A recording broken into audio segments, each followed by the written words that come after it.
اور پھر دوسری حدیث جو سنن ابن ماجہ میں ہے، سیاستہ میں، سنن ابن ماجہ میں روایت ہوئی محمد بن کعب القرظی سے، ابن ماجہ میں روایت کی، آقا علیہ الصلوۃ والسلام نے فرمایا، اہل بیت کا ذکر کرتے فرمایا، ما بال اقوام، فرمایا اس قوم کا کیا حشر ہوگا، ابن ماجہ میں، اس قوم کا، ان لوگوں کا کیا حشر ہوگا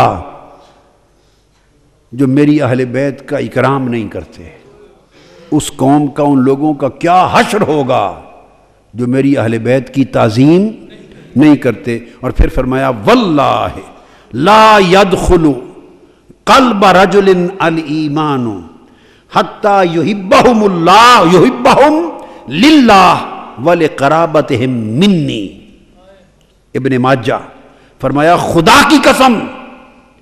اس وقت تک کسی شخص کے دل میں ایمان داخل نہیں ہو سکتا، اس کے دل میں ایمان داخل ہی نہیں ہو سکتا جب تک وہ اللہ کی وجہ سے، اللہ کی خاطر اور میری قربت قرابت، میرے رشتے کی خاطر میری اہل بیت سے محبت نہ کرے۔ لقرابتہم منی، ان کا جو رشتہ میرے ساتھ ہے، ان کی جو قرابت میرے ساتھ، الا المودۃ فی القربى، اللہ کی خاطر اور میری قرابت کی خاطر جب تک وہ میری اہل بیت سے محبت نہ کرے، خدا کی قسم اس دل میں ایمان داخل ہی نہیں ہو سکتا۔ اور دوسری روایت میں اور الفاظ ہیں، آقا علیہ السلام نے فرمایا، واللہ لا يدخل قلب مسلم ایمان حتی یحبکم للہ ولقرابتی، خدا کی قسم کسی مسلمان کے دل میں اس وقت تک ایمان داخل نہیں ہو سکتا، بھلے کلمہ پڑھتا رہے، کلمہ پڑھے گا، مسلمان کہلائے گا مگر مومن نہیں بن سکتا۔ کلمہ پڑھ کے مسلمان کہلائے گا، امت مسلمہ کا فرد کہلائے گا، مگر اس کا دل نور ایمان سے منور اور دولت ایمان سے مزین نہیں ہو سکتا، ایمان اس کے دل میں نہیں آ سکتا جب تک وہ میری اہل بیت سے اللہ کی خاطر اور میری قرابت اور میرے رشتے کی خاطر محبت نہ کرے۔ آقا علیہ الصلوۃ والسلام کا یہ ارشاد۔ اور سیدنا علی مرتضیٰ رضی اللہ تعالی عنہ، آپ سے روایت ہے، اس میں کلمات یہ ہیں، بہت سے صحابہ سے، اس میں فرمایا، ما بال رجال یؤذونی فی اہل بیتی،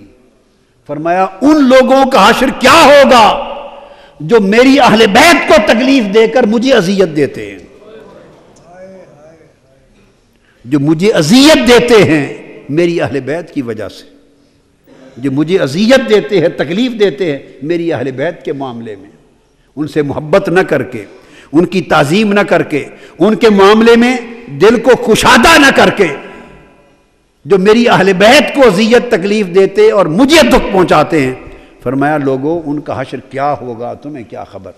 پھر فرمایا، والذی نفسی بیدہ لا یؤمن عبد بی حتی یحبنی ولا یحبنی حتی یحب ذویہ، فرمایا خدا کی قسم اس وقت تک کوئی شخص مومن نہیں ہو سکتا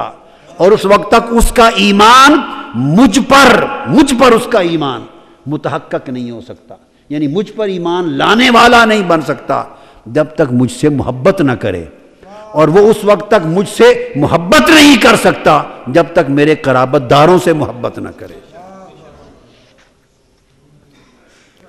اور پھر اسی مضمون کی حدیث امام احمد بن حنبل نے بھی روایت کی، اس کو امام بغوی نے بھی روایت کیا، اور اس کو امام ترمذی نے بھی روایت کی، امام ترمذی نے بھی سیاستہ کے اندر۔ اور دوسرے مقام پر امام بیہقی نے اس حدیث کو بھی روایت کیا، اس میں الفاظ وہ یہ لائے، امام بیہقی وہ لائے، ما بال اقوام یؤذوننی فی قرابتی الا من آذانی، من آذا قرابتی فقد آذانی ومن آذانی فقد آذى اللہ تبارک و تعالی۔ فرمایا لوگوں سنو، جو شخص، ان لوگوں کا حشر کیا ہوگا جو میری اہل بیت کے معاملے میں مجھے اذیت دیتے ہیں، میری قرابت کے معاملے میں مجھے اذیت دیتے ہیں، اور فرمایا کہ جو میری قرابت کو اذیت دیتا ہے وہ مجھے اذیت دیتا ہے، اور جو مجھے اذیت اور تکلیف دیتا ہے وہ اللہ کو اذیت اور تکلیف دیتا ہے۔ تو آقا علیہ الصلوۃ والسلام نے، اب آپ تصور نہیں کر سکتے کہ اپنی اہل بیت سے محبت کی کتنی اہمیت بیان کی،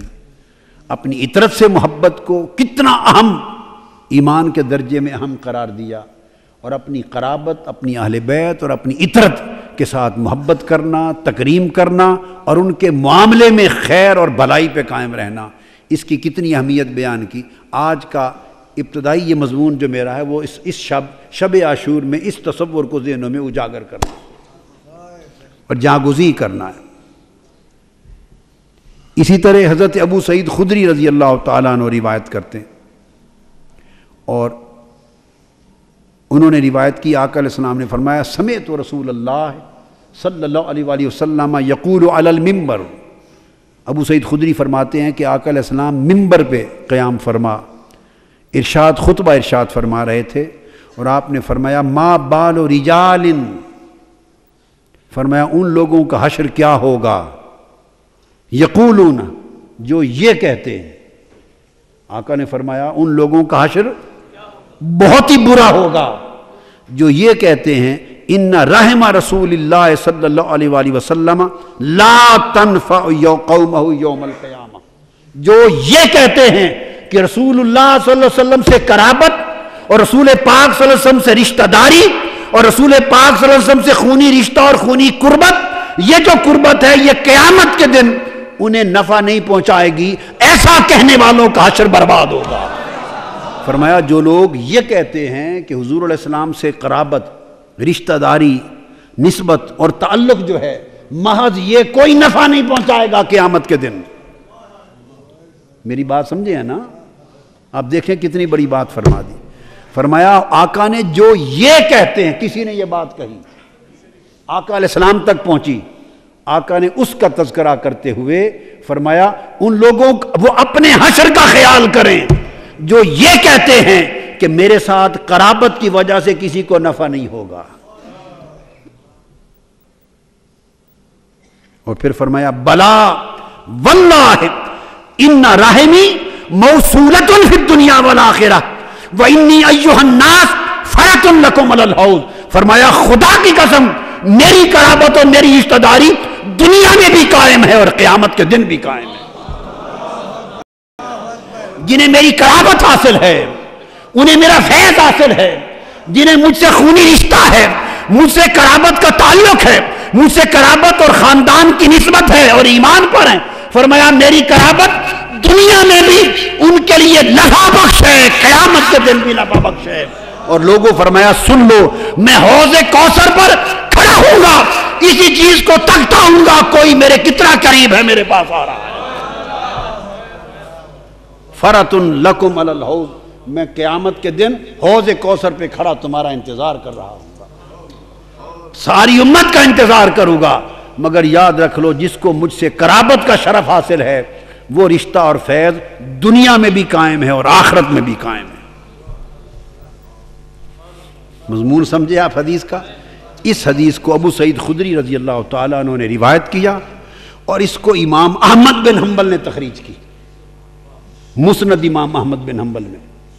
اور اس حدیث کی امام حاکم نے اپنی صحیح مستدرک میں تخریج کی، اور اس کی امام بہقی نے بھی تخریج کی، اور اس کا وانذر عشیرتک الاقربین کے موقع پر جو فرمایا اس کے ساتھ کوئی تضاد نہیں ہے، وہ مقام تخفیف تھا، مقام تحذیر تھا، مقام تعلیم تھا، مقام تربیت تھا، اور یہ امت کے لیے مقام ایمان کی نشاندہی ہے۔ تو آقا علیہ السلام نے فرمایا، اس لیے بہت ساری حدیث ہے، سیدنا فاروق اعظم رضی اللہ تعالیٰ عنہ نے فرمایا، اور ام المومنین حضرت عائشہ صدیقہ رضی اللہ تعالیٰ عنہ نے فرمایا کہ قیامت کے دن ہر ایک کا رشتہ منقطع ہو جائے گا سوائے محمد مصطفیٰ کے رشتہ و نسب کے۔ حضور کی قرابت، حضور کا نسب اور حضور کا رشتہ، اس کا فیض برقرار رہے گا، باقی سب رشتے ٹوٹ جائیں گے۔ یہی وجہ ہے